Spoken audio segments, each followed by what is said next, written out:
On dit que le mari est toujours le dernier à savoir, dans mon cas, cela a pu être vrai ou non. La seule chose qui était vraie, c'est que je l'ai effectivement découvert, et non par hasard, ni par un ami, ni par un des ennemis de ma femme. Non, je l'ai appris directement, et pour ainsi dire, c'est arrivé au petit déjeuner. Après une nuit agitée et orageuse, je terminais ma deuxième tasse de café quand ma femme, Iris, a laissé tomber une bombe l'air de rien. Hier, mon patron m'a invité à déjeuner, a-t-elle commencé. Nous avons fini dans une chambre d'hôtel et y avons passé la majeure partie de la journée. J'ai adoré, et nous le referons probablement. Je suis resté silencieux, figé pendant quelques secondes, puis j'ai demandé, pourquoi étais-tu si proche de moi hier soir? Tu aimes me refiler tes restes? Je ne t'ai donné aucun reste, a-t-elle répliqué sur la défensive. J'ai été prudente. Je me suis assez bien nettoyé avant que nous ayons fini. Et pourtant, ai-je rétorqué, tu es venu à moi quelques heures seulement après avoir été avec lui. Prudente ou non, cela signifie les restes. Je suppose que tu te sentais juste un peu coupable, hein? Sa voix a légèrement flanché. Oh zut, je ne sais pas ce que je pensais. J'ai juste ressenti le besoin de te faire l'amour. Je suppose que je voulais voir si quelque chose avait changé, mais rien n'avait changé. J'aime toujours te faire l'amour. Te faire l'amour, ai-je répété, incrédule. Tu viens de me dire que tu as trompé avec ton patron et que tu vas le refaire. Où est l'amour là-dedans? C'était une façon de parler, Franck, a-t-elle dit nonchalamment. Quoi qu'il en soit, je te dis cela pour te donner le temps de décider ce que tu veux faire, au cas où tu ne voudrais plus de moi autour de toi. Pourquoi est-ce que je te voudrais autour de moi? Ai-je claqué, quand tu peux me dire ça si facilement? J'ai besoin de temps pour réfléchir à ce que je veux faire, et tu dois déménager dans une des autres chambres. Ce n'est pas nécessaire, Franck, a-t-elle répondu. Je viens de te dire que j'aime te faire l'amour. Peut-être, ai-je rétorqué, mais je n'ai aucune idée avec quelles autres femmes ton patron couche. Je veux m'assurer absolument que tu ne me donnes pas quelque chose qu'il t'aurait donné. J'espère juste qu'il n'est pas trop tard. Tu aurais pu me faire un cadeau de sa part hier soir. Son visage est devenu pâle quand j'ai mentionné d'autres femmes, impliquant clairement qu'elle n'avait pas envisagé cette possibilité. Elle a balbutié, il ne ferait rien qui puisse le rendre malade. Il doit faire attention à cause de sa femme. J'ai secoué la tête de dégoût et me suis levé de table, me préparant à partir travailler. Après ma douche, j'ai trouvé Iris assise sur le lit, m'attendant. Quand je t'ai dit ça, j'espérais que tu dirais, nous devons en parler, a-t-elle dit doucement. De quoi y a-t-il à parler? Ai-je répliqué froidement. Tu m'as trompé et tu me l'as ensuite jeté au visage nonchalamment. Si tu peux être aussi calme à ce sujet, je dois me demander, était-ce vraiment la première fois ou juste une de plus dans une longue série? Comment puis-je savoir que tu travaillais vraiment toutes ces nuits où tu disais rester tard? Tu as passé la majeure partie de la journée dans une chambre d'hôtel avec Ted, alors comment puis-je savoir que tu ne passes pas tes après-midi dans des chambres d'hôtel plusieurs fois par semaine? Comment puis-je savoir que Ted est le seul? Iris, il n'y a rien à discuter. J'ai fait une pause, puis j'ai ajouté, eh bien, peut-être qu'il y a une chose que nous devons décider, comment le dire à Dave et Marcy. Et bien sûr, ta famille et la mienne devront tous être informés. Et je veux que tout le monde comprenne que ce n'est pas moi qui ai ruiné ce mariage, c'est toi. Ça n'a pas besoin d'être comme ça, Franck, a-t-elle protesté. Je t'aime, et à part hier avec Ted, je ne t'ai jamais trompé. Hier, c'est juste arrivé. C'était spontané. Je l'ai fait parce que je voulais être quelque chose de plus que juste la mère et la femme au foyer que j'ai été pendant les 24 dernières années. Je voulais faire quelque chose de sauvage et de vicieux au moins une fois dans ma vie. Je l'ai fait et j'ai aimé ça, mais cela n'avait rien à voir avec des sentiments pour Ted. Il se trouvait juste au bon endroit au bon moment. Peut-être pas, Iris, ai-je dit froidement, mais cela a sacrément diminué mes sentiments pour toi. Et n'oublie pas que tu as dit que tu le referais probablement.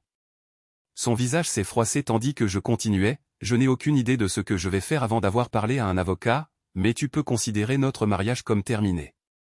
Peu importe combien nous parlons, je ne pourrai plus jamais te faire confiance. Après avoir fait un nœud Windsor à ma cravate, j'ai quitté la pièce et suis parti travailler. Mais le travail n'était pas dans mes pensées ce jour-là. Mon entreprise n'a pas tiré beaucoup de productivité de moi. Au lieu de cela, j'ai épluché les pages jaunes à la recherche d'un avocat près de mon bureau, en ai trouvé un et ai appelé. Il a pu me rencontrer le lendemain après le déjeuner, alors j'ai pris rendez-vous. En l'inscrivant dans mon agenda, j'ai remarqué la date, c'était une semaine avant notre 24e anniversaire. Eh bien, ai-je pensé amèrement, cette année, je n'aurai pas à dépenser d'argent pour une carte. Après le travail, je suis rentré chez moi. Franchement, je n'avais nulle part où aller. L'idée de noyer mon chagrin dans un bar ne m'attirait pas, et je n'étais pas intéressé à trouver un ami à qui me confier.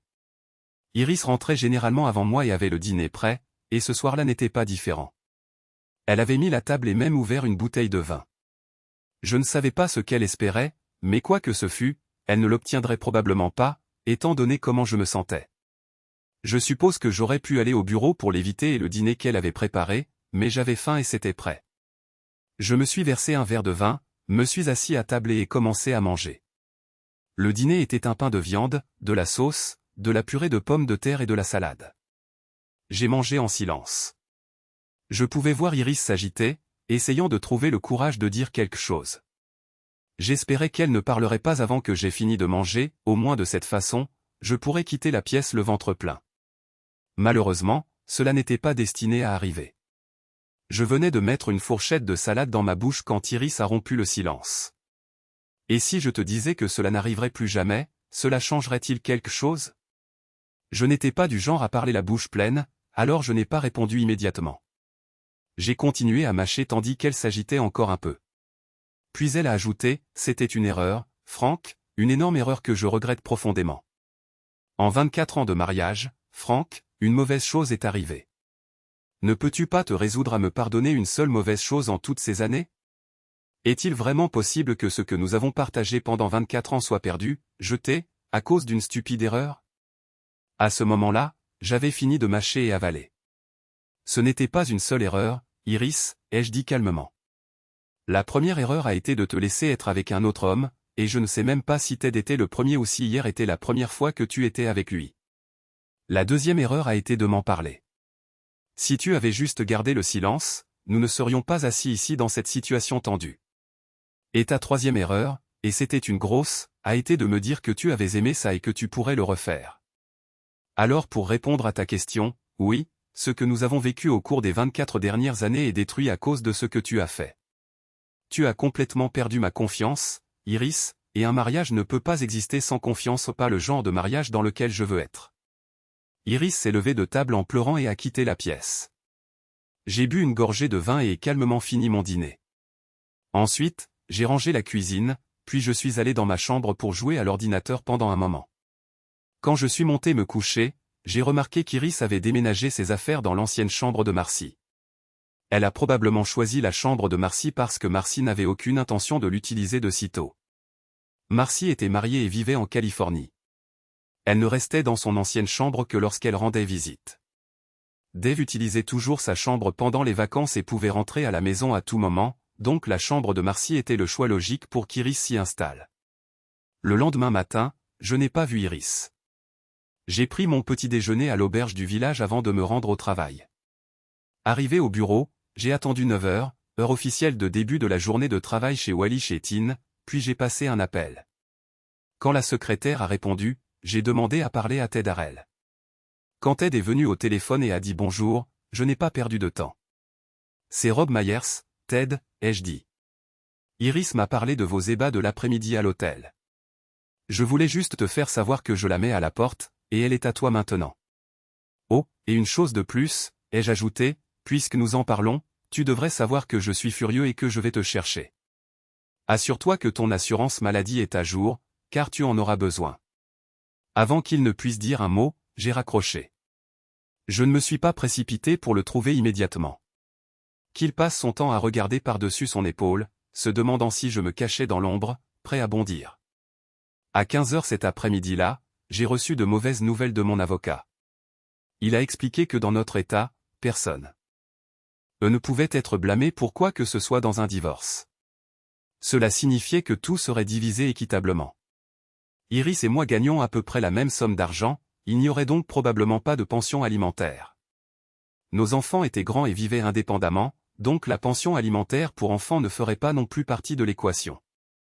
La seule complication potentielle pourrait venir de nos fonds de pension, mais comme nous en avions chacun un au travail, l'avocat a suggéré qu'il s'équilibrerait probablement. Dans l'ensemble, ce serait un divorce simple, si les divorces pouvaient jamais être considérés comme simples. L'avocat a ensuite évoqué la possibilité de poursuivre Ted en vertu d'une plainte pour aliénation d'affection. Il a même suggéré que nous pourrions être en mesure de poursuivre Wallish et Tin si la politique de leur entreprise interdisait les relations intimes entre employés. Mais j'ai rejeté l'idée. Cela me semblait mal. Tenir Wallish et Tin responsables de ce que Ted et Iris avaient fait ne me semblait pas juste. De plus, si nous poursuivions l'entreprise et qu'ils les licenciaient tous les deux, Iris pourrait perdre son emploi et je finirais probablement par payer une pension alimentaire. J'ai dit à l'avocat de procéder au papier du divorce et de déposer une plainte directement contre Ted Harrell. Au moment où j'ai quitté le cabinet de l'avocat, il était plus de 17 heures. Il ne servait à rien de retourner au travail, alors je suis rentré chez moi. En chemin, j'ai réfléchi à la division des biens. Nous avions une importante équité dans la maison, mais il restait encore 3 ans avant qu'elle ne soit entièrement payée. Voulais-je racheter la part d'Iris et garder la maison? Probablement pas. Que ferait un homme seul avec une grande maison de 4 chambres? Et même si je restais, chaque recoin de cette maison serait un rappel constant de ce qu'était la vie avant qu'Iris ne me trahisse. Il restait donc 2 options, Iris pouvait racheter ma part ou nous pouvions mettre la maison en vente. Quand je suis rentré, le dîner était déjà préparé et je me suis assis pour manger. Je pouvais dire qu'Iris voulait dire quelque chose, mais elle ne pouvait pas se résoudre à parler. J'ai fini de manger et j'étais sur le point de quitter la table quand elle a finalement parlé. Ted m'a dit que tu l'avais appelé aujourd'hui et menacé. Ce n'est pas vrai, ai-je répliqué calmement. Je ne l'ai pas menacé. Je lui ai fait une promesse. Tu vas juste t'attirer des ennuis, Rob. Tu pourrais finir en prison. Pourquoi cela t'importerait-il? Ai-je rétorqué. Je n'interférerai pas avec tes plans. Tu aurais plus de temps pour des rendez-vous à l'hôtel avec ton homme préféré, en supposant que je le laisse en un seul morceau. S'il te plaît, ne fais pas ça, Rob, s'il te plaît, pour moi, a-t-elle dit, la voix tremblante. J'ai ri amèrement. Pour toi? Laisse-moi te dire ce que j'ai fait pour toi aujourd'hui, j'ai rencontré un avocat et j'ai commencé à remplir les papiers du divorce. Tu peux dire à ton amant que tu ne pourras plus te cacher derrière tes jupes très longtemps. Je ne pensais pas à lui, a-t-elle dit doucement. Je ne veux pas que tu ailles en prison à cause de ma stupidité. Cela ne me dérangerait pas, ai-je répliqué froidement. Je serais assis en prison et je sourirais en pensant à ce que tu ressentirais en sachant que tu étais responsable de m'y avoir mis. Imagine à quel point je serais excité de dire à Dave et Marcy que tu as envoyé leur père en prison. N'ose pas dire ça, Rob. S'est-elle exclamée, la voix brisée. Pourquoi pas? Ai-je dit, ma voix montant. Je t'ai déjà dit que je vais m'assurer que tout le monde sache que ce mariage a été détruit à cause de toi. Prépare-toi, Iris, beaucoup de gens te demanderont pourquoi tu as gâché 24 ans de mariage. Oh, et une chose de plus, commence à réfléchir à ce que tu veux faire avec la maison. Je n'en veux pas, alors si tu la veux, tu devras racheter ma part, sinon elle sera mise sur le marché. Vendre la maison? Oh mon Dieu, Rob, non, nous ne pouvons pas faire ça. Alors trouve comment racheter ma part, ai-je dit sèchement. La laissant assise à table, je suis allé dans le salon et ai passé le reste de la soirée à jouer à l'ordinateur.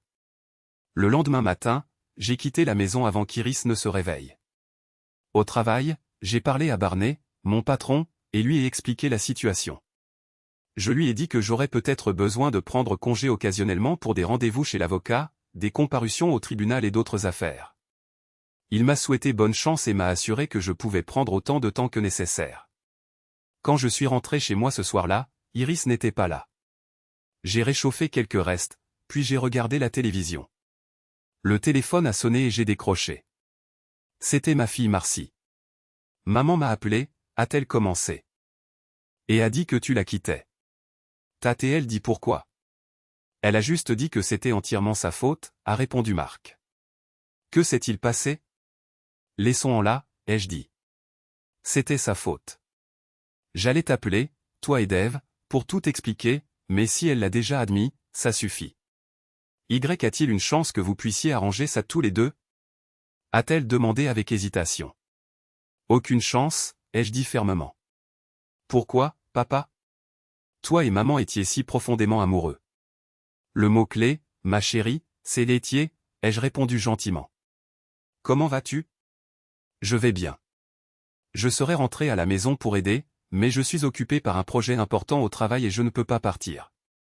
C'est bon, ma chérie, tu ne peux rien faire de toute façon. Tu n'as pas besoin d'appeler Dave. Maman l'a déjà appelé et il m'a appelé pour me demander ce que je savais. Prends soin de toi, papa. Je t'aime. Je t'aime aussi, ma chérie. Je te parlerai bientôt. 3 minutes après avoir raccroché avec Marcy, Dave a appelé. La conversation s'est déroulée à peu près de la même manière qu'avec Marcy. Au moment où j'ai terminé l'appel avec Dave, Iris est rentrée à la maison. Rentrée tard ce soir, ai-je remarqué sarcastiquement. Étais-tu avec Harel? Non, Rob, a-t-elle dit avec lassitude. Pour ton information, après le travail, j'ai rendu visite à tes parents et aux miens. Je leur ai parlé du divorce imminent et j'ai fait en sorte. Il était clair que c'était entièrement de ma faute. Je ne suis pas entré dans les détails, je leur ai juste dit que tu n'avais rien fait de mal. Bien, répondis-je sèchement. Elle soupira, maintenant, si tu permets, je vais aller dans ma chambre et m'évanouir. Je la vis pleurer en se détournant et en montant à l'étage. Une semaine auparavant, la voir pleurer m'aurait peut-être poussé à accourir à ses côtés pour la réconforter, la serrer dans mes bras, mais maintenant, je l'ai juste regardée partir. Le lendemain matin, au travail, Barney me convoqua dans son bureau. « Es-tu inquiet au sujet du divorce? Y a-t-il une chance que cela ne se produise pas? Comment gérez-vous tout cela tous les deux? Pas la moindre chance que ce divorce ne se produise pas. Pourquoi demandes-tu? Répondis-je. Eh bien, tes enfants sont grands et ont quitté la maison, n'est-ce pas? Rien ne te retient vraiment ici, à part tes parents et ta sœur. Je viens d'apprendre qu'O'Brien prend sa retraite et j'ai besoin de quelqu'un pour le remplacer au bureau de Santa Monica. Que dirais-tu de déménager en Californie? Le poste est à toi si tu es prêt à déménager. Je clignai des yeux, surpris. Tu plaisantes? Il y a des gars ici plus expérimentés que moi qui tueraient pour ce poste. Peut-être, dit Barney avec un haussement d'épaule, mais ce n'est pas parce qu'ils sont plus expérimentés qu'ils peuvent gérer le travail. J'ai examiné attentivement tout le monde, et c'est toi que j'ai choisi. Je le ferai, dis-je immédiatement. Quand as-tu besoin de moi là-bas? O'Brien a donné un préavis d'1 mois, à compter d'hier. J'aimerais que tu sois là pendant sa dernière semaine pour qu'il puisse te mettre au courant. Je vais commencer à prendre des dispositions tout de suite.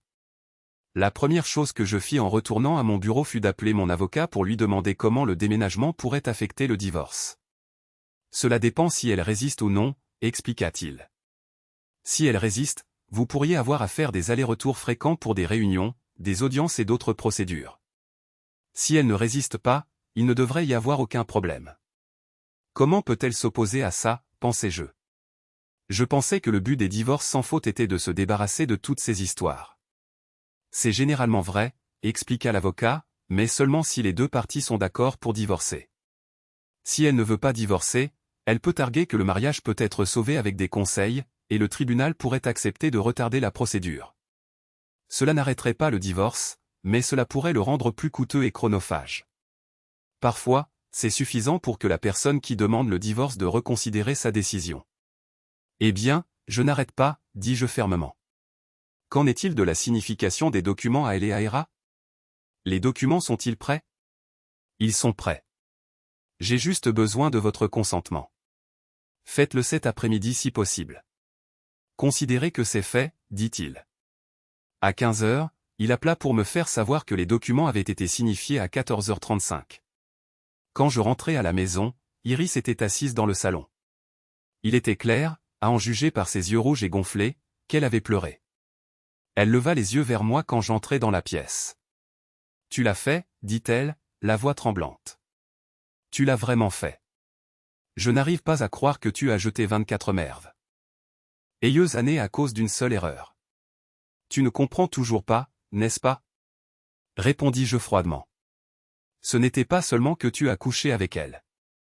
C'est la façon dont tu me l'as jeté à la figure, m'a regardé droit dans les yeux et m'a dit que tu avais aimé ça et que tu pourrais même le refaire. Comprends ça, Iris, ce n'est pas moi qui ai jeté 24 ans, c'est toi. Tu dois décider ce que tu veux faire de la maison parce que dans 2 semaines, je ne serai plus là. Je quittai la pièce, allai à la cuisine et pris des restes du réfrigérateur. Après avoir mangé, j'allai à mon bureau et appelai Marcy en Californie. Après les salutations d'usage, je dis, je ne sais pas si c'est une bonne ou une mauvaise nouvelle, mais je déménage en Californie dans environ 2 semaines. Toi et maman? Demanda-t-elle, surprise. Juste moi. Aujourd'hui, j'ai déposé les papiers du divorce avec son père. Oh, dit-elle doucement. Je suis vraiment désolé. Y a-t-il quelque chose que je puisse faire pour aider? Oui, en fait. Pourrais-tu commencer à chercher des appartements ou des condos près de Santa Monica? Et trouve-moi aussi un hôtel ou un motel où je pourrais loger temporairement à mon arrivée. Pas question, papa, dit-elle fermement. Tu restes avec moi. Il n'est pas question que je te laisse rester dans un motel. Ce ne sera pas gênant pour toi et Alan, demandai-je. Pas du tout. Ne t'inquiète pas pour Alan, il est tout à fait d'accord. Si tu es sûr. Je suis complètement sûr. J'ai hâte de te voir. J'ai hâte de te voir aussi, ma puce. Je t'appellerai une fois que tout sera réglé. Le lendemain matin, quand je descendis, Iris était déjà levée et assise à la table de la cuisine. Bonjour, dit-elle. Je ne répondis pas, me versant une tasse de café. J'ai décidé que je n'ai pas besoin de cette maison si je ne t'ai pas pour la partager avec toi, dit-elle soudainement. J'appellerai l'agent immobilier ce matin et commencerai à prendre des dispositions. Cela n'a pas à se passer comme ça, Franck, dit-elle, la voix brisée. Désolé, Iris, mais si, répondis-je. Je versai le café dans une tasse de voyage isotherme et partis travailler. Du bureau, j'appelai un agent immobilier et pris rendez-vous à la maison pour 13 heures. À 15 heures, le processus de vente de la maison était déjà en marche. En rentrant chez moi, je m'arrêtai dans un magasin U-Haul et achetai quelques cartons pour commencer à faire les bagages. Quand j'arrivai à la maison, Iris n'était pas là, mais elle avait laissé un mot sur la table de la cuisine disant qu'elle resterait chez sa sœur pendant quelques jours. Ce soir-là, je passai mon temps à faire des cartons et à les déménager dans le garage. Au moment où j'allais me coucher, la plupart du travail était fait. Tout ce qui restait à faire était de ranger mon bureau et les vêtements dont j'aurais besoin au cours des 2 prochaines semaines. Le lendemain, mon avocat m'appela. J'ai eu des nouvelles de Hera, dit-il. Il prétend que nous sommes très stupides parce que nous n'avons aucune preuve. Tout ce que nous avons, c'est ce que ta femme t'a dit, et il dit qu'il niera tout. Je déteste l'admettre, ajouta-t-il, mais il a raison. N'arrêtez pas la procédure judiciaire, répondis-je. Y a-t-il un moyen de trouver quelque chose d'utile? Je verrai ce que je peux faire, dit l'avocat. Laissez-moi y réfléchir. Je passai les 2 jours suivants à me préparer pour le déménagement. Iris logeait toujours chez sa sœur, alors en rentrant du travail, j'appelai chez sa sœur et demandai à lui parler. Quand elle prit le téléphone, je dis, il faut qu'on parle. Peux-tu revenir pour que nous puissions nous asseoir et avoir une conversation honnête? Je viendrai, répondit-elle, mais je ne resterai pas. Iris arriva à 19 heures ce soir-là. Je fis du café et nous nous assîmes à la table de la cuisine. Je lui parlai de mon déménagement sur la côte et lui tendis la carte de l'agent immobilier, expliquant qu'elle devrait s'occuper de la vente de la maison. Je promis de revenir pour la signature finale une fois la maison vendue. Je lui dis aussi que je resterais chez Marcy en Californie jusqu'à ce que je trouve un endroit où vivre et qu'elle pourrait me contacter là-bas si besoin. Puis je lui posai la question à 64 000 $, pourquoi, Iris? Pourquoi m'as-tu trompé? Et pourquoi avec Ted Hera? Je te l'ai dit, Rob, c'est juste arrivé, c'était spontané. Je ne comprends pas, Iris, comment une chose pareille a pu arriver si soudainement? Je ne veux pas en parler, Rob, dit-elle en baissant les yeux. C'était une chose stupide à faire et cela m'a coûté toi. Tu ne veux peut-être pas en parler, Iris, insistai-je, mais j'ai besoin de savoir. Étais-je un si mauvais mari pour que tu ressentes le besoin de faire ça? Étais-je si terrible au lit que tu aies dû te tourner vers quelqu'un d'autre? Ce n'était pas comme ça, Rob, rien de tout ça, dit elle rapidement. Je ne peux pas expliquer ce que j'ai ressenti quand c'est arrivé. Ted m'a invité à déjeuner et je n'y ai rien vu de mal jusqu'à ce qu'il fasse un geste, ce qui m'a complètement prise au dépourvu. Il ne m'avait jamais montré aucun intérêt auparavant. Puis il m'a demandé si je t'avais déjà trompé. Je lui ai dit non et j'ai demandé pourquoi il poserait une telle question. Il m'a dit qu'il avait toujours eu un faible pour moi et que, puisque nous déjeunions dans un restaurant d'hôtel avec des chambres à l'étage, il avait décidé de tenter sa chance. Si j'avais déjà trompé auparavant, peut-être que je l'aurais refait. Je crois que je l'ai surpris quand je lui ai demandé de payer l'addition et de nous prendre une chambre. Je sais que ça n'a pas de sens pour toi, mais comme je l'ai dit, je voulais être quelque chose de plus qu'une simple femme et mère, au moins une fois dans ma vie. Je voulais faire quelque chose d'excitant et d'osé, et Ted qui m'a tendu la main m'a donné cette chance. Mais pourquoi lui, Iris? Pourquoi précisément avec Hera? Il se trouvait simplement au bon endroit au bon moment, et c'est lui qui a fait l'offre. Alors pourquoi m'as-tu dit que tu avais aimé ça et que tu comptais le refaire, demandai-je, la voix montant. Était-il un si bon amant? Non, ce n'était pas ça, admit-elle. Ce n'était pas mieux avec Ted, ce n'était même pas bien. J'ai dit que je le referais probablement parce que je voulais plus d'excitation. Te parler de Ted et de moi, ça, c'était une autre chose stupide que j'ai faite, d'ailleurs. Je suis tellement confuse, continua-t-elle. D'un côté, c'est la trahison qui m'a fait me sentir si coupable, mais c'est la culpabilité de la trahison qui m'a fait avouer. Quand j'ai avoué, je pensais que nous pourrions avoir une conversation comme celle-ci et que je pourrais te convaincre qu'une seule nuit en dehors de notre mariage ne nous nuirait pas. Je pensais que ça pourrait être juste quelque chose de privé avec Ted et que toi et moi pourrions toujours conserver l'amour que nous avons partagé pendant 24 ans. J'étais sûr que tu comprendrais, que tu verrais à quel point je t'aime et que tu me laisserais me débarrasser de ce sentiment imprudent. Et je pensais que tu réaliserais que Ted n'était même pas si bon au lit. C'est la tromperie qui l'a rendu excitant. Après quelques fois, je pensais que je m'en serais remise, mais maintenant je sais que j'aurais dû me taire. Si j'avais laissé la relation avec Ted s'éteindre naturellement, tu serais toujours avec moi, tu n'aurais jamais su. Cette conversation signifie-t-elle que tu pourrais changer d'avis, demanda-t-elle hésitante. Pas question, Iris, dis-je fermement. Je te l'ai dit avant, ce mariage est terminé. Mais cette conversation m'a aidé à me calmer. Maintenant, je sais que rien de ce que j'ai fait ou n'ai pas fait n'a causé ton infidélité. Et savoir ça m'aidera à mieux dormir. Iris se leva et quitta la maison. Après son départ, je me levai, allai sous la table de la cuisine et éteignis l'enregistreur que j'y avais caché. Le lendemain, je fis plusieurs copies de l'enregistrement et en déposai une au bureau de mon avocat. J'avais l'intention de donner la deuxième copie à Ted et Hera, mais j'ai décidé d'attendre la résolution de l'affaire. La semaine suivante fut chargée. Je passai mon temps à mettre mon remplaçant au travail au courant et à me préparer pour le déménagement. La maison était officiellement mise en vente et 2 couples avaient déjà manifesté leur intérêt pour la visiter. La vente de la maison progressa sans encombre et, le dernier vendredi que je passai en ville, le personnel du bureau me fit une fête de départ dans un bar juste en bas de la rue. Le lendemain après-midi, j'étais dans un camion U-Haul en direction de la Californie. À environ 1 heure de ma destination, j'appelai Marcy pour obtenir les indications pour aller chez elle. Elle devait m'attendre car, alors que je me suis arrêté et garé, elle courut à ma rencontre. Elle me fit un gros câlin, puis m'aida à détacher la voiture de la remorque. Ensuite, nous sommes allés à l'entrepôt de stockage où je transférais les affaires du camion dans l'espace loué. De là, nous nous sommes dirigés vers le concessionnaire U-Haul local pour déposer le camion et la remorque. Pour ta première nuit ici, nous sortirons dîner, dit Marcy alors que nous rentrions chez elle, et ensuite je te ferai visiter les environs. À quelle heure Alan rentrera-t-il, demandai-je. Alan ne vient pas, dit-elle, la voix devenant sérieuse. Je l'ai largué quand je l'ai surpris à passer la nuit avec la femme qui vit à côté. Il n'y a aucune chance que vous arrangiez les choses tous les deux, demandai-je. À peu près la même chance que toi et maman de vous remettre ensemble, répondit-elle avec un sourire narquois. Je la regardai curieusement.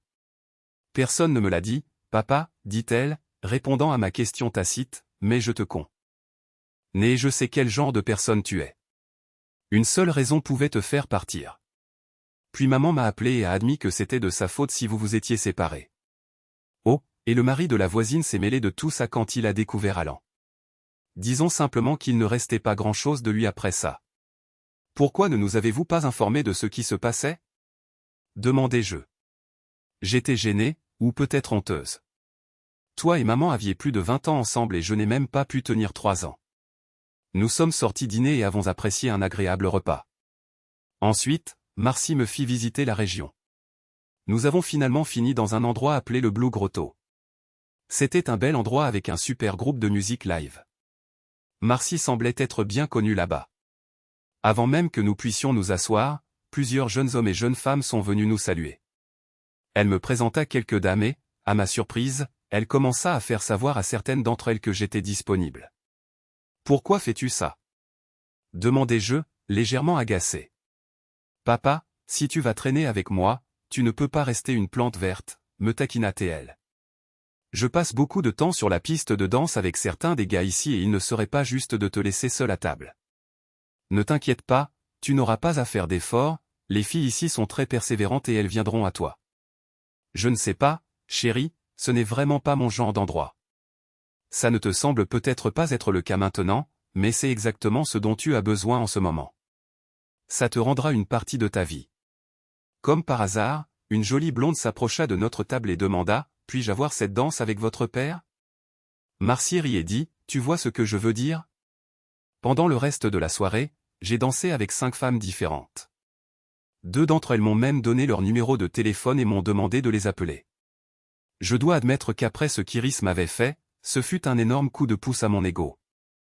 Bien qu'Iris ait affirmé que je n'avais aucun défaut, au fond de moi, j'avais des doutes. Au final, elle m'a quand même quitté pour un autre homme. Sur le chemin du retour vers la maison de Marcy, je lui demandai si elle avait trouvé des appartements appropriés pour moi. « J'en ai trouvé quelques-uns, dit-elle, mais tu n'en as pas besoin. Tu restes avec moi. »« Je ne pense pas que ça marchera, chérie, répondis-je. »« Pourquoi pas ?» demanda-t-elle, perplexe. « Eh bien, je t'ai vu danser avec certains de ces gars ce soir et je ne voudrais pas interférer avec ta vie amoureuse. »« Ne sois pas ridicule, papa, dit-elle avec un rire. Ces gars ont leur propre logement. »« Oui, mais si je décide que je veux. Pour aller répandre mon pollen, ai-je plaisanté. Nous sommes adultes, papa. Tu as ta propre chambre. Nous pouvons gérer ça. » La semaine suivante fut très chargée. Je me suis installé dans mon nouveau poste et j'ai fait la connaissance des personnes qui travailleraient sous mes ordres.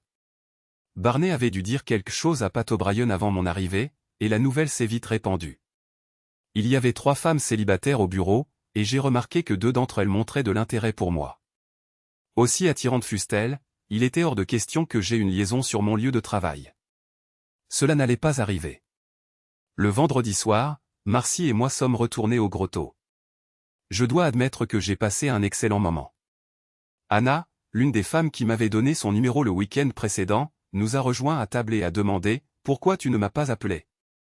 J'ai été occupé à m'installer, à prendre mon nouveau poste et à m'habituer à la région, ai-je répondu honnêtement. J'ai failli laisser Marcy me dissuader de venir ici ce soir. « Eh bien, tu es là maintenant, » dit Anna avec un sourire, « alors faisons comme si tu m'avais appelé et que nous avions convenu de nous retrouver ici. » Marcy a ri et a dit, « Tu es livré à toi-même maintenant, papa. Si j'étais toi, je laisserais tomber et je me laisserais porter. » Suivant le conseil de Marcy, j'ai passé une soirée très agréable avec Anna. Quand la dernière cloche a sonné, Marcy m'a tendu les clés de sa voiture et a dit, « Ne m'attends pas. Demain, c'est samedi et je n'ai rien à faire. Tu ne me verras probablement pas avant midi. » Alors que Marcy partait avec l'un des types avec qui elle avait dansé, Anna s'est penchée et a dit, « Je pensais qu'elle te disait que tu ne serais pas interrompu si tu... » Je savais exactement à quoi Anna faisait allusion, et cela a déclenché une petite guerre dans ma tête. « Tu ne peux pas, ai-je pensé, tu es toujours un homme marié. » Non, a contré une autre voix, tu es séparé et en plein divorce. Tu es pratiquement un célibataire. Je ne comprenais pas pourquoi j'étais si hésitant. Même ma préfille m'encourageait à tourner la page. De plus, Iris avait rompu ses vœux de mariage, cela ne me libérait-il pas des miens? Au final, la pensée, personne ne couche avec toi, a fait pencher la balance en faveur d'Anna, et mon Dieu, j'étais content que ce soit le cas. Le lendemain matin, autour de pancakes et de bacon, Anna a mis les choses au clair avec désinvolture, « Je ne suis pas faite pour le mariage, » dit-elle. Je n'ai pas le tempérament pour vivre avec une seule personne. J'ai essayé une fois et ça n'a pas marché.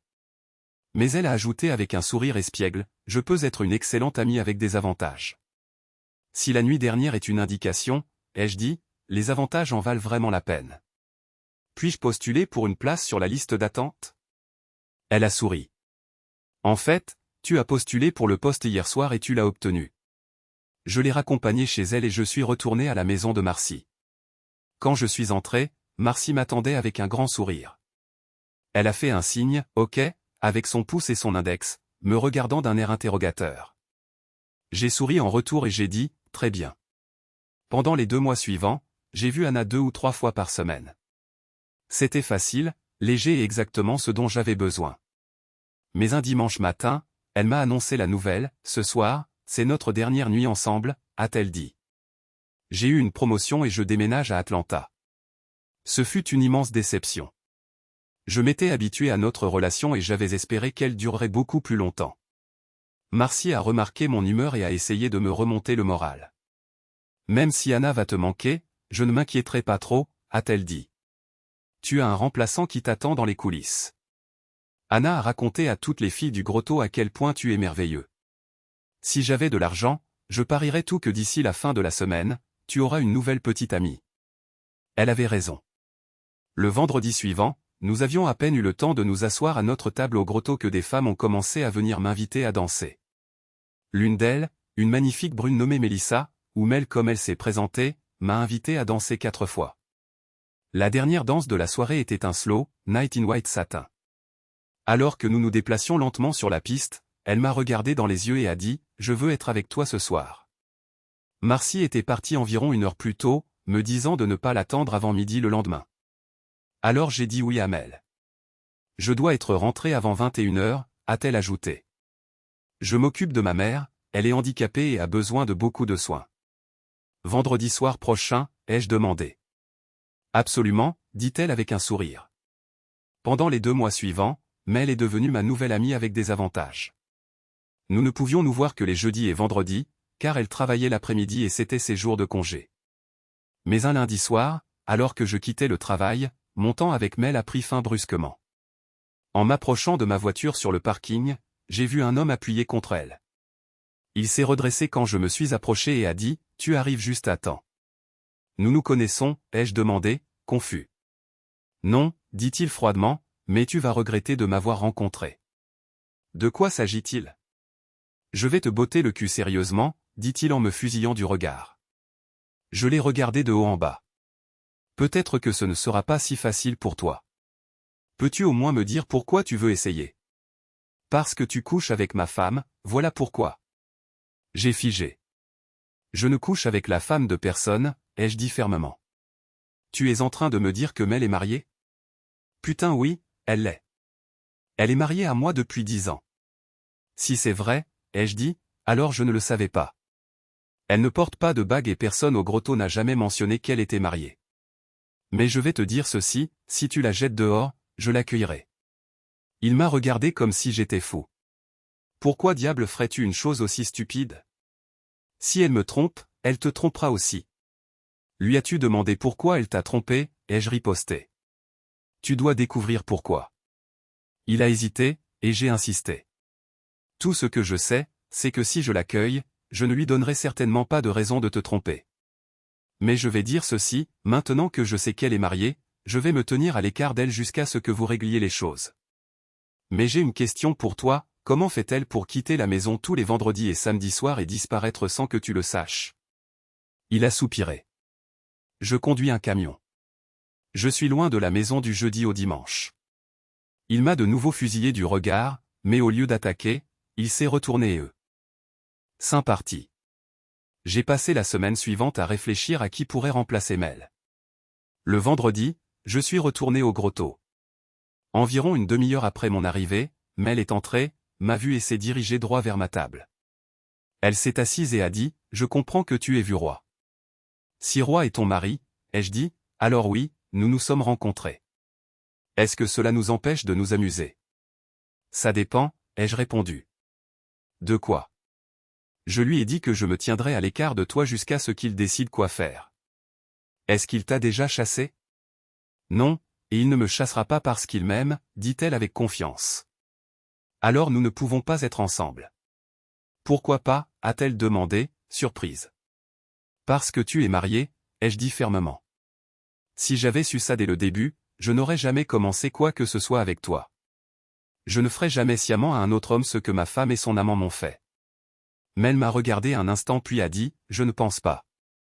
Je crois que je fais juste avec toi ce que Roy a refusé de faire avec moi. J'aime cet homme, mais j'ai besoin de plus. Toi et moi avons une belle histoire, et je ne veux pas que ça s'arrête. Désolé, Mel, ai-je dit, mais si Roy ne me dit pas qu'il t'a chassé, c'est terminé entre nous. Elle m'a fixé pendant quelques secondes, puis s'est levée et s'est déplacée vers une autre table. 5 minutes plus tard, un type était assis à côté d'elle. J'ai dansé avec plusieurs autres femmes ce soir-là, mais je n'ai fait aucun effort pour leur parler après. Environ 1 heure avant la fermeture, le type assis avec Mel est allé aux toilettes, et Mel s'est levée et est revenue vers moi. Dernière chance, a-t-elle dit. Désolé, Mel, ai-je répondu, tu connais ma position là-dessus. Tant pis pour toi, a-t-elle dit avant de retourner à sa table. Quand le type est revenu, ils sont partis ensemble. Cette nuit-là a changé beaucoup de choses pour moi, mais pas ma détermination. Vers 4 heures du matin, j'ai été tiré de mon sommeil par des coups bruyants sur le mur entre la chambre de Marcy et celle où je dormais. Il m'a fallu une demi-heure pour me rendormir, et quand je me suis réveillé, mon plan pour la journée était de trouver un appartement. Marcy était dans la cuisine en train de préparer le petit déjeuner quand je suis entré. Alors que je me versais une tasse de café, elle m'a souri. « Tu as bien dormi ?» a-t-elle demandé innocemment. J'ai décidé de ne pas lui dire qu'elle m'avait réveillé, alors j'ai juste dit, comme un loir.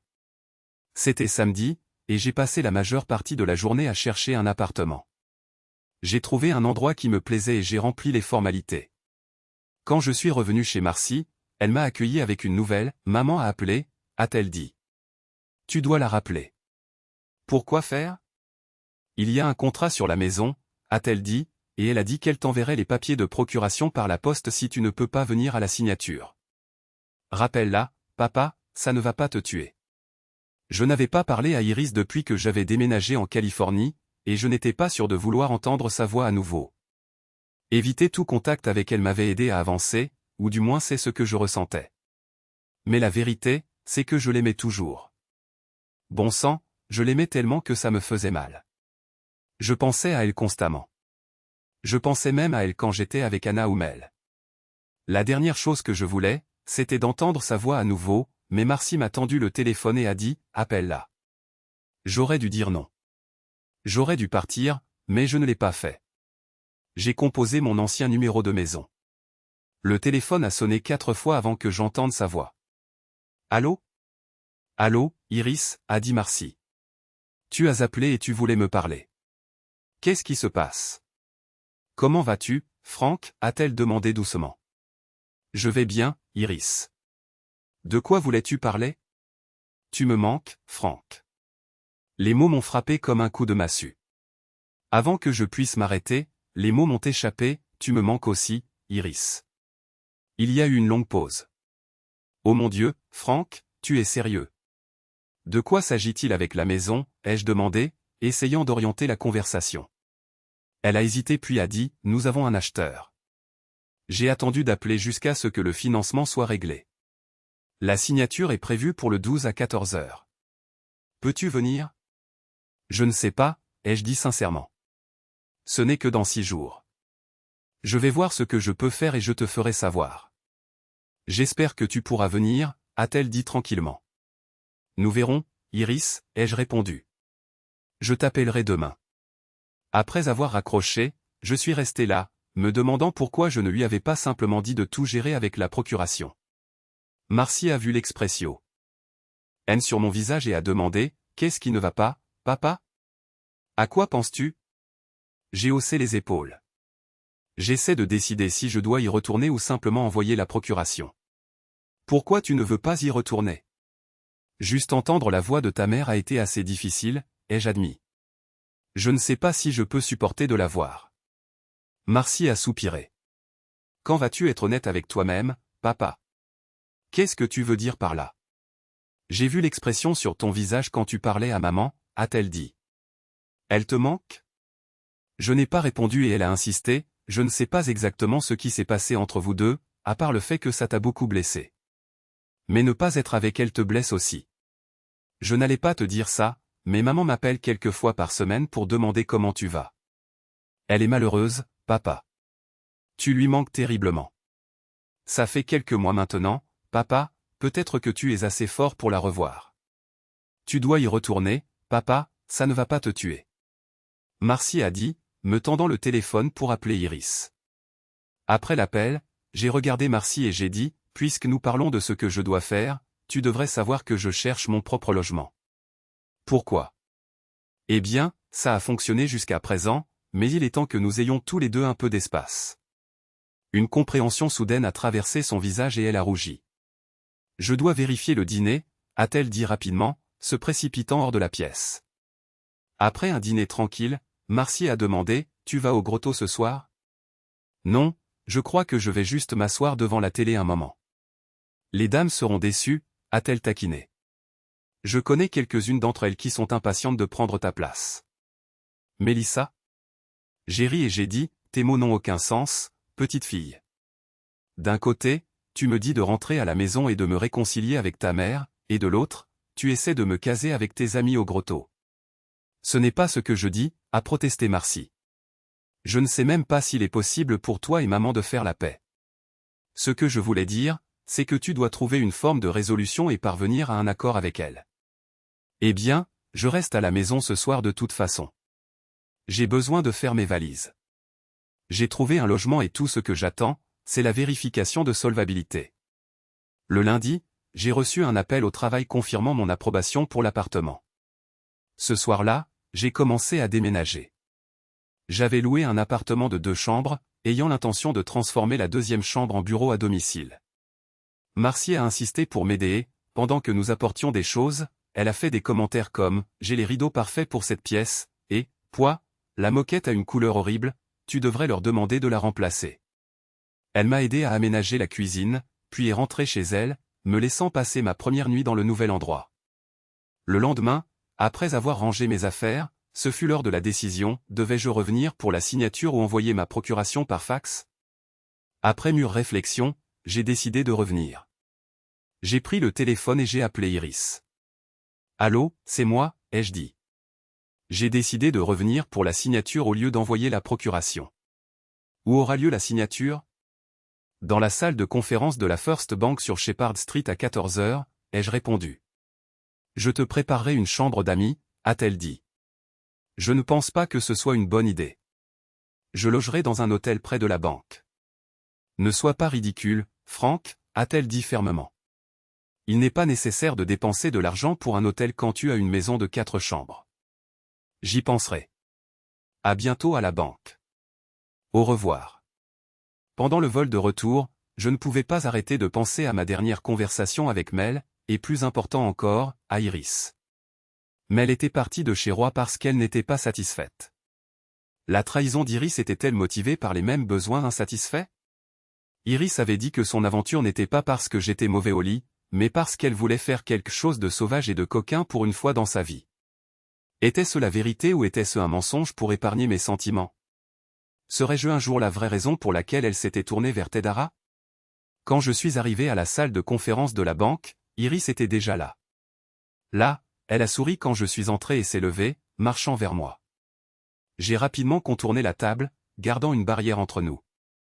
Son sourire affaiblit légèrement, mais j'ai remarqué avec quelle attention elle s'était habillée pour l'occasion.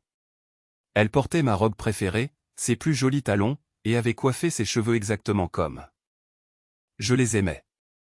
Avant qu'elle ne puisse dire quoi que ce soit, d'autres personnes sont entrées dans la pièce et nous avons commencé les formalités administratives. Quand tout fut terminé, j'avais un chèque de 873,62 $ en poche. Les 36 en n'avaient aucune importance, mais qui les comptait de toute façon?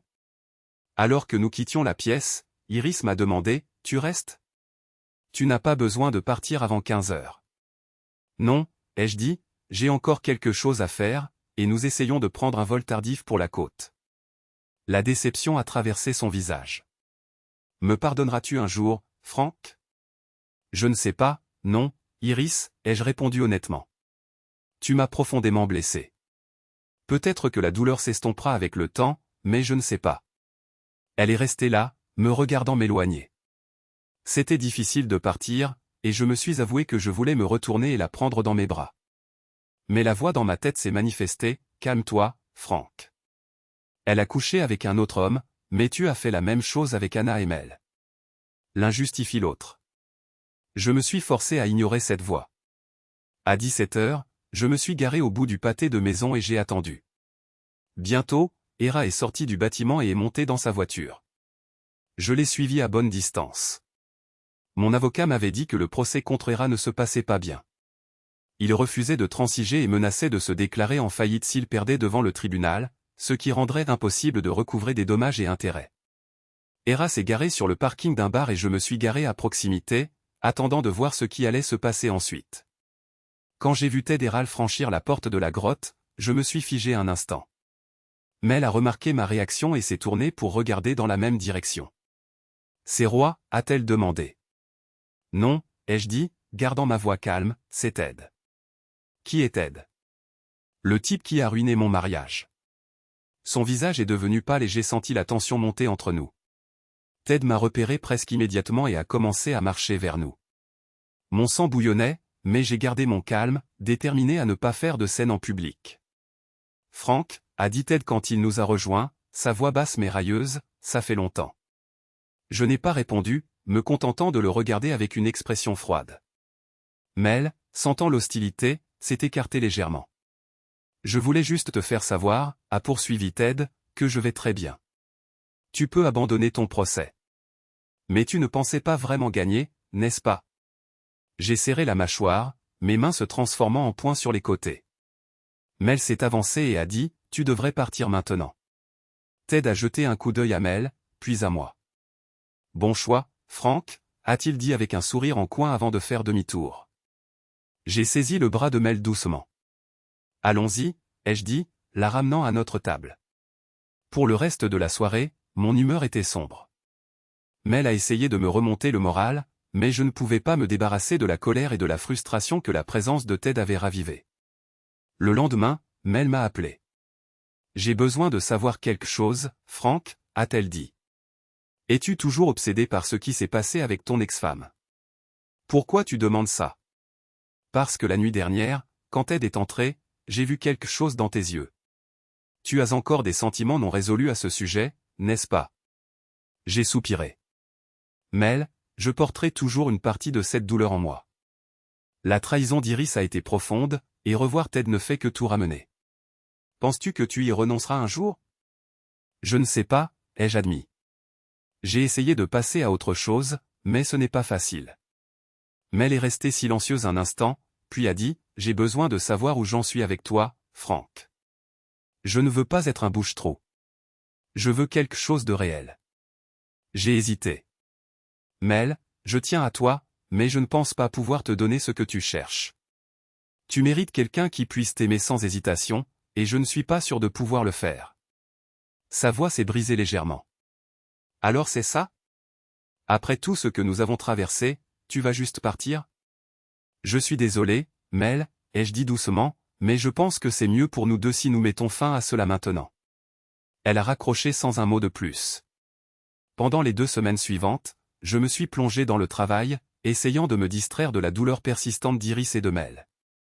Mes soirées étaient consacrées à la recherche d'un nouvel appartement et à la tentative de retrouver un semblant de normalité. Un soir, Marcy est passée à l'improviste. « Papa, tu as l'air d'un zombie » a-t-elle dit sans détour. « Merci pour l'encouragement » ai-je répondu avec un faible sourire. « Je suis sérieuse » a-t-elle dit en s'asseyant en face de M. « Oui. Qu'est-ce qui se passe ? » « Juste la vie » ai-je dit en haussant les épaules. « Les choses ne se sont pas exactement passées comme je l'avais prévu. Tu es toujours accro à maman, n'est-ce pas ? » Je n'ai pas répondu tout de suite. Finalement, j'ai dit, je ne sais pas. Une partie de moi la regrette, mais une autre sait que je ne peux jamais revenir en arrière. Tu n'as pas à y retourner, papa, a-t-elle dit, mais tu n'as pas non plus à laisser sa trahison définir le reste de ta vie. Tu mérites d'être heureux. Une semaine plus tard, j'ai reçu une lettre par la poste. C'était d'Iris. Frank, je sais que je n'ai pas le droit de te demander quoi que ce soit, mais je voulais te contacter une dernière fois. Je suis allé en thérapie pour essayer de comprendre pourquoi j'ai fait ce que j'ai fait et comment je t'ai blessé si profondément. La vérité est qu'il n'y a aucune excuse pour mes actions et je les regretterai pour le reste de ma vie. Je t'aime toujours, Frank, je t'aimerai toujours. Je ne m'attends pas à ce que tu me pardonnes, mais j'espère qu'un jour tu pourras trouver la paix. Je ne te souhaite que du bonheur, que ce soit avec quelqu'un d'autre ou seul. Tu mérites au moins ça. Iris. La lecture de sa lettre a éveillé un mélange d'émotions. Je n'étais pas sûr de croire ces mots, mais ils ne ressemblaient pas à une ruse pour me reconquérir.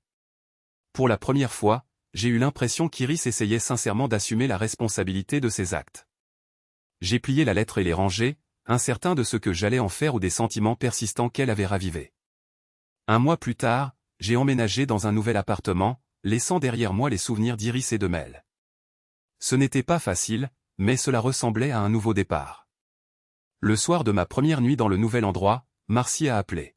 « Salut papa », a-t-elle dit, « comment est le nouvel endroit ?»« C'est bien », ai-je dit, « tranquille, exactement ce dont j'ai besoin en ce moment. »« Bien », a-t-elle dit, « tu mérites un peu de paix, papa. »« Merci ma chérie », ai-je dit en raccrochant. J'ai regardé autour de ma nouvelle maison. C'était une page blanche, libérée du fardeau que j'avais porté si longtemps. Pour la première fois depuis des mois, j'ai ressenti une lueur d'espoir. Peut-être, juste peut-être, pourrais-je recommencer. Marcy est entrée dans la grotte et n'était pas seule. Iris était avec elle. Dire qu'Iris était magnifique serait un euphémisme. Mon corps s'est tendu immédiatement et Mel l'a remarqué. Elle a demandé, « Il y a quelque chose qui ne va pas ?» Non, ai-je menti, j'ai juste eu un coup de froid soudain. Mel et moi étions assis à quelques tables regroupées avec d'autres habitués. Naturellement, Marcy s'est dirigée là-bas avec Iris à sa suite. Au moment où le groupe a terminé le morceau, Mel et moi dansions aussi, et ils ont annoncé une pause. Marcy et Iris étaient déjà assises à la table. Par-dessus l'épaule de Mel, j'ai vu Marcy présenter Iris aux autres. D'après les rapides coups d'œil dans ma direction, j'ai deviné qu'elle avait dû présenter Iris comme ma mère, ou pire, mon ex-femme. Mel et moi sommes retournés à la table, et le visage d'Iris s'est illuminé d'un large sourire en me voyant. Mais il a rapidement disparu quand elle a réalisé que la femme marchant à côté de moi ne faisait pas que passer, elle était avec moi. Nous nous sommes assis et Iris a parlé la première, « Bonjour Franck, comment vas-tu » ? « Je vais bien, Iris, ai-je répondu, et toi » ? « Ça a été mieux, mais ça fait si longtemps, a-t-elle hésité, puis a demandé, « Tu vas me présenter ton ami » ? « Certainement, ai-je souri finement. Mel, voici Iris, et Iris, voici Mélissa. Elle préfère qu'on l'appelle Mel. Mel a haussé un sourcil et a souri. Allez, Franck, tu peux sûrement trouver quelque chose de mieux que ça. D'accord, ai-je dit sèchement. Mel, voici Iris, mon ex-femme, et Iris, voici Mel, ma petite amie principale. Mel a ri. Bien joué. Peut-être qu'on pourra se rencontrer et échanger des histoires un jour ? Le regard sur le visage d'Iris a clairement indiqué que l'enfer gèlerait avant que cela n'arrive. Le bavardage habituel a repris autour de la table, mais Iris a soigneusement évité de regarder dans la direction de Mel. Quand le groupe est revenu et a commencé son prochain set, j'ai attrapé Marcy par la main et l'ai tirée sur la piste de danse. « Qu'est-ce que l'enfer se passe ici, Marcy » ai-je exigé. « Pourquoi ta mère est-elle ici ?» Maman m'a appelé et m'a demandé si elle pouvait rester avec moi maintenant que tu as déménagé et que tu as ton propre endroit. Je ne vais pas refuser ma mère. Tu ne penses pas que j'aurais dû être prévenu avant qu'elle ne vienne ici ? Peut-être, a-t-elle admis, mais elle voulait te surprendre. Eh bien, elle a réussi. Bon sang, Marcy, comment as-tu pu me faire ça ? Ce n'était pas difficile, P.A. P.A. Il se trouve que j'aime mes deux parents et il est facile pour moi de voir que vous vous aimez toujours. Ne prends pas la peine de le nier, j'ai vu ton visage s'illuminer une seconde quand tu l'as vue entrer, et Dieu sait que j'ai suffisamment entendu d'elle ces derniers mois pour savoir que d'être loin de toi la tue. S'il y a quoi que ce soit que je puisse faire pour vous remettre ensemble, je le ferai. L'amener ici ce soir n'est que le premier pas, tu t'ingères dans nos affaires, Marcy. Je sais, a-t-elle dit sans s'excuser, mais comme je l'ai dit, je vous aime tous les deux et je veux vous revoir ensemble. Cette petite fille n'a aucune chance, ai-je marmonné. On verra, a-t-elle dit alors que la chanson se terminait. Alors que nous retournions à la table, le numéro suivant a commencé. J'ai vu un homme s'approcher d'Iris et l'inviter à danser. Elle a accepté et ils sont allés sur la piste. Ils y sont restés pendant 3 chansons.